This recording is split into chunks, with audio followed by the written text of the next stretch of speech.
Alright, for those of you that don't know, I work at a job still and I kind of do like that 9 to 5 lifestyle, but the area I work in is actually kind of nice. It's one of the best areas in Brooklyn, New York. It's basically like completely gentrified. It's just a bunch of rich white people. And bro, honestly, I love working in the area because of the people I meet. If you're gonna be doing the 9 to 5 lifestyle, to start off before you start on your entrepreneur journey, I would say don't get one of the typical 9 to 5 or McDonald's or Amazon. Like, get a job that's like kind of unique that you don't need a degree for, and like where you can be in an area of riches, because that's like the first thing before we even start the video. Get a job that's like in an area that has a bunch of money, because you're just gonna start to kind of adapt yourself to it. Like, I'm in that area more than my neighborhood, and I'm like the way I speak has completely changed. The way I act towards life, my literal style is starting to change too. Like, in my neighborhood, everybody cares about Jordans and Yeezys and everything. In that neighborhood, it's a bunch of tennis sneakers, Hokas, freaking QCs. I don't even know these things existed. Lululemon is like the designer over there. I don't see no Louis V, nothing like that. I see like Lululemon and stuff. But anyways, that's not even the point. I speak to multiple millionaires every day. I speak to these guys daily, and I've become pretty close with these guys. And I spoke to one guy, and he told me, like, I was like, I gotta ask you, like, how did you get to the point where you're at, without like asking him what he does for a living? Because you can just ask anybody and they're probably gonna tell you the typical, like, either I went to college or one of my businesses blew up. That's usually what they're gonna say. But this guy, he told me something that like really mattered. Basically what he did was he said, I got 1% better every day for 3 years. So he's basically telling me he 1000x'd himself in a 3-year span, right? And I was like, oh cool, how'd you do that? He's like, what I did was I slowly broke my bad habits and turned all of them into good ones, which is why I'm here standing talking to you, because the place I work at is a convenience for these millionaires. He's like, I just switched one habit over every day, and if I broke it, if I like got back to the bad, I would at least acknowledge it.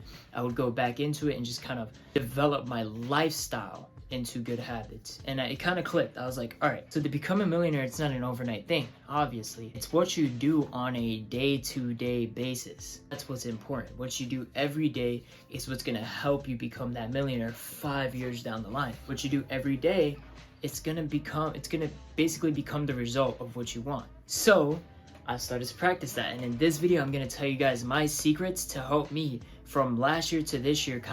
I would say I already got 300+% better than I was last year. I'm gonna show you guys what I did, how I got better, and what I'm doing to continue to increase myself. Without further ado, guys, let's get right into the video. So the first thing is, like I said, you wanna identify the habit. The first step in changing a bad habit is to identify what the bad habit is. You wanna reflect on the behaviors you have and ask yourself, is this habit worth it? Like, let's say your bad habit is eating sugar. Okay, why are you addicted to sugar? Is it like it tastes good? Is it helping you with stress? Try to identify why you're addicted to sugar, and then you want to flip that back on its back. See what you can do to execute to still solve the problem, like maybe alternate sweeteners, stuff like that. And then you want to switch that bad habit over to good. And obviously this is not going to change overnight, but you want to do it day to day. So like, let's say you eat 80 grams of sugar a day, you want to bring it down to 75 or 70 the next day, and then eventually you want to bring it down to 50 or less.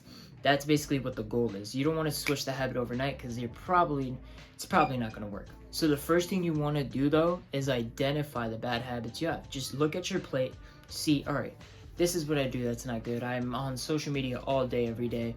Let's switch that around. So the second thing to do is understand the triggers. All right, let's keep the sugar example. What causes you to eat the sugar? Is it the craving? Is it because you're stressed out? Is it because you it could get specific too. Is it because you sit down and you turn on your show and then it cues your brain to go get a snack? Stuff like that. What triggers your bad habit? What triggers these things? It's like, is it stress? Is it boredom? Those things. You want to understand what's making you start the bad habit in the first place. And then the third thing you want to do is replace those habits. So now, all right, cool. Let's say the habit is triggered when you sit down, you turn on the TV, you're looking at the show. Okay, I want a snack. This is the part where you have to replace it. You can go, instead of going with a bowl of ice cream, you can go with a bowl of sweet popcorn that's like diet. So like diet sweet popcorn, that's what I love, and it barely has any calories. It's amazing. It tastes like a sweet treat. You want to do sweet popcorn, boom, okay. So now you're replacing that bad habit. You're still getting what you want, which is crazy. You're still getting like that sweet craving, but you're switching it over. Let's say, all right, cool, I'll take a sweet rice cake instead. Something like that. You want to kind of replace it in a way that's still going to satisfy you, because we're not trying to like have a bad life, you know what I mean? Like, you still want to eat the sweets here and there, but you want to replace those things. Hey, let's not have a bowl of ice cream. That could ruin you if you're having that almost every day. And I know people do that, like that's crazy.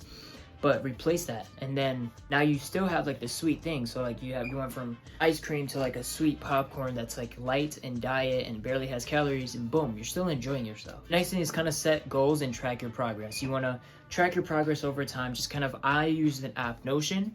I don't use like sweets or nothing like that. I use like other habits, but this video I'm just kind of using that just because it's a general thing. But you can do this with anything. Set goals. So like I have a quota every week from my app called Notion, and it's basically like a glorified journal, but you want to track your progress. Make sure you're like checking it off every day. That feeling of checking it off is going to give you that dopamine rush, and it's going to give you the momentum to continue. So check it off every day. Just kind of like be like, all right, cool, my goals, I'm hitting them. All right, crap, today I messed up, let's put an X. Tomorrow, let's get it done again. You're not going to be perfect. You're going to have X's and check marks. You want more check marks than X's. But, you know, overall, you just want to kind of see your habit get better and better and better and better. Another thing is nofap. That's something a lot of young men struggle with. That's what I did. I created a tracker, and every day I just kind of checked it off every single day. And I'm like, okay, cool. It's actually getting there. The final thing you really want to do in this part is like kind of obvious and kind of cliche, but it's to surround yourself around the people that are doing the good things. Now let's switch off the sweets thing. Let's just say you're into working out, right? But your friends, they're into like doing drugs and actually like just hanging out, and they don't like working out. You shouldn't hang out with those guys. You gotta hang out with the guys that love to work out. Hang out with the group of people that actually go to the gym. That's what makes it important. You want to be around the people that you want to become. So, all right, cool, I want to become a millionaire. I started working in an area that has millionaires, so that you can kind of learn their habits, learn the way they live life. Because I will tell you guys, millionaires live a completely different reality from us normal people. And hey, rightfully so. They live the life that they deserve most of the time. But surround yourself with people that you want to become at the end of the day, because then you're going to pick up their habits subconsciously. You're going to pick up the things that they do, and then eventually you're going to switch that around. You become that person. Boom, you did it. You have good habits, stuff like that. That's probably the most important tip right there. Yeah, guys, I hope you guys enjoyed this video. If you got any value from it, definitely make sure to like and subscribe. And I'm launching a clothing brand soon. I'm relaunching my clothing brand very soon here. If you guys are liking it, make sure you hit that link in the description. But yeah, I hope you guys enjoyed that, and I'll see you guys in the next one. Peace.